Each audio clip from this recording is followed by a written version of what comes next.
Good morning, everyone. It is Monday, 30th or something like that. And I have a story to share on the way to talking about Feng Shui here. Our neighbors were robbed last night. And now it appears to be completely personal. Like they knew exactly what they were looking for. And in fact, it seems as though there is an unnatural obsession. The Lexington police are quite useless. I've heard that they don't even bother arresting or writing reports on most break-ins or burglaries. We'll see what happens this time, but probably nothing will happen. Apparently the burglar has also special needs. Now in this case, the obsession of the burglar with the neighbor appears to be very personal, as in a personal latching. It took a lot of personal effects and things that would be also desired in their peer range, in the age range of age 18 to 19. I was glad that I had the downstairs door locked and that we brought all the tools in, or maybe some tools would have been stolen of ours, I don't know, but it appears to be quite personal. However, this does bring up the issue in Feng Shui of security. Now, most people think of Feng Shui, they think of luck, wealth, and interior decoration. This is totally, a sliver of the concept. The entire point is to have an energy domicile that is,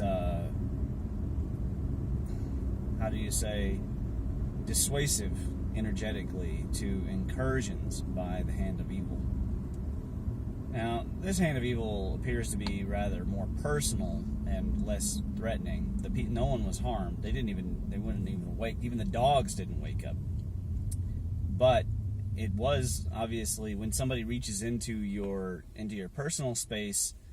This often happens with women because women are yin, so there's a lot of reach from other women and men into their personal space. So they feel this energy, and it gives them fear. And also, it could happen into a home, into a car. It could happen almost any place.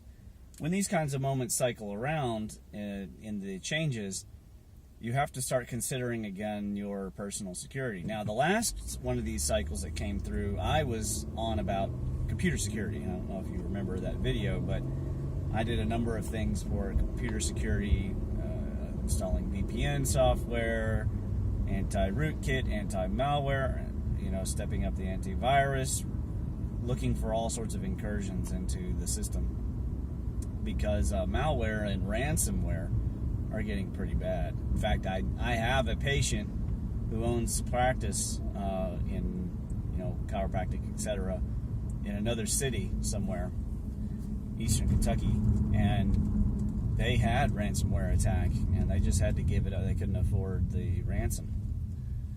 When we desire in our pursuit of transformative practice to not only just move with the changes, but to accept the changes. And for whatever reason, the universe has a scheme. There'll be waves of suicides, wave of deaths to pets, waves of heart attacks and strokes, cancer waves. There are these different times, and those times, of course, it is technically too late to fortify after it arrives. Right? It's too late to own a firearm or an alarm system after the burglary.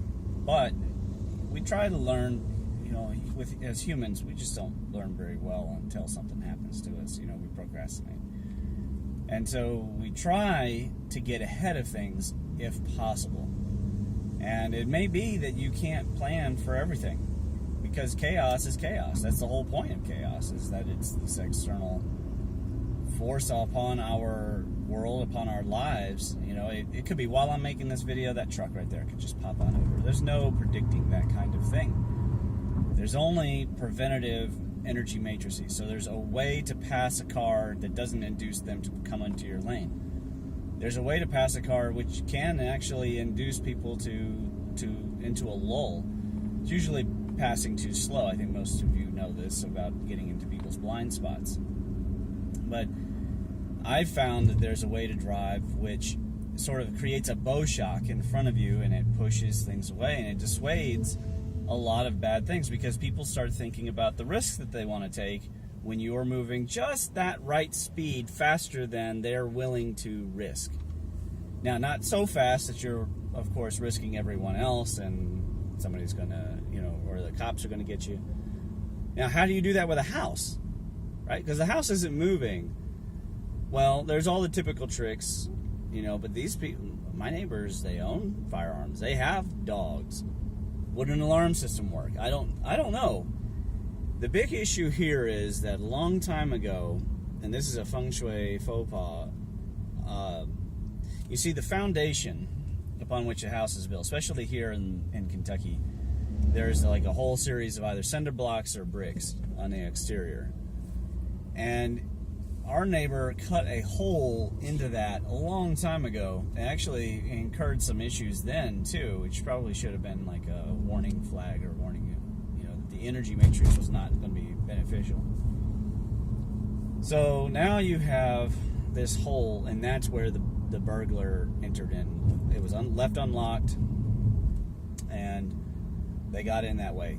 Something similar happened with the old martial arts school I used to attend. And it's funny, I had been there practicing way late at night one time, and I had thought about, what would I do? Oh my God, what would I do if I was in here practicing in the dark? Somebody thought no one was here. And I went out to, I guess it was Maryland. I think I was still in the NSA. And like within a week of me living in Maryland, somebody broke into the school. And guess what? They came in the side door. And that side door was all the time being left open by people who would lift weights, right, to cool the area off. And it represented a hole in their defensive matrix. Now, let me talk about here at my business. We had this crazy neighbor, and he, when we first moved in, he barged in when my wife was just there and just walked around the place like he owned it. He obviously didn't like acupuncture, and he'd taken it personal to do this. So he just walks in and then walks out like he just owns the place. Then he starts making trouble when we have the employees, and then we were out here doing Tai Chi, and he started filming and stuff. So what did I do? I just confronted him directly. I went straight up to him and confronted him. And then when he threatened my brother, I called the cops, and then we had in writing that he had made a threat. So it put a kind of a stopping energy to him. And to me, that was incredibly important to establish boundaries. In my experience, one of the biggest issues of Feng Shui on a property is a lack of a defined boundary. And I have actually consulted with individuals and told them, you need to establish a boundary. And some of those individuals had difficulty getting that boundary established. Like, they tried, but the energy matrix around them made it difficult. Like, the contractor wouldn't finish the job, or there was some thing came up in the way. It's a really strange thing. You have to fight through that. It's very important to have established boundaries. One of the 5 phases is the metal phase. And that metal phase represents father energy. It represents boundaries. It represents justice, truth. It represents, of course, the hardness. But it can be flashy, by the way. There's 2 different metals. There's gung metal and sheen metal. But here we're talking about the gung metal, establishing boundaries, protective regions. Now, personally, what am I going to do? I mean, this is so close to me. It wasn't personal to me, but it's personal to my wife. I'm going to actually do a tossing at the I Ching, and I'm going to see how to blend the immediate matrix around my house and back into Tao, so that the hand of God protects us from the hand of evil. When you feel that energy get inside of your chest, you have to exercise it out. It can take time. I have the benefit of, I'll be giving acupuncture all day, so when I get in sync with the person, evil just gets kicked out and it's no big deal. But if it happens to you and it's still going on, speaking of the troll, there he is. If it happens to you all the time, or even if it's a really bad incident, like I had a Buddhist friend, he got pistol whipped in the DC area, and I mean, this guy was the most harmless person ever. And you just know that he would not have any easy way of dealing with that feeling inside of him. For that, I recommend cardiovascular, sweating it out. Get your heart rate up, get the pump to push the wave, because what happens is inside your vessels and your muscles, which your vessels are muscles, but all of the internal muscles, they squeeze down. And when they squeeze down, you can't feel the flux with the universe, right? Your nerves aren't going to work correct. And the more metally you get in your skin and in your lungs, actually the less control of the metal phase you have. Your defense chi takes over.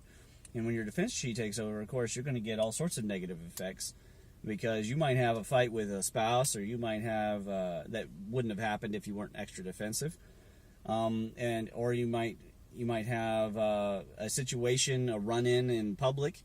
Again, if you didn't feel insecure, you wouldn't have felt threatened. So it's very important to keep the metal energy flowing as much as possible. If you know how to acupressure or even how to needle, Li4 is the source point of metal. And it is also in control of the head, so it can help you to moderate the frequencies up above. So hopefully this video has been helpful in that way. I don't have any, secret tricks to securing a home that you wouldn't know. Floodlights, fences, dogs, security systems. If I come up with any, I'll let you know. I definitely recommend that people learn self-defense, because you never know when you're going to need it. Your defense chi might not wake you up until they're in the very room with you. And that's really scary, but, the hand of evil that's why it's evil. It incurs on you, and you just have to deal with it at the moment that you got to deal with it. You got to be ready to rock at any time. I don't know how to convince women of this. It's one of the hardest things to convince women that they got to practice martial art or boxing or jiu-jitsu or something, or even just shooting a firearm. Because a lot of women, because they have extra defense layers, they usually can have a certain distance that they maintain from people at all times. They feel like that's normal. In the male world, we're used to very early on people always getting in your business, always getting in your space, and so it would be very foolish for any man to pretend that he doesn't need to be able to deal with that. But I personally think it's also foolish for any woman to feel that way. Like, it's very important to deal with things. In my Tai Chi class, I even have women doing the sword sticking, because it's very uncomfortable for them. They're not used to that kind of energy and that kind of doing things. So to me, it's very important. Oh, look, and somebody just littered. I'm going to go handle that. I'll see you later.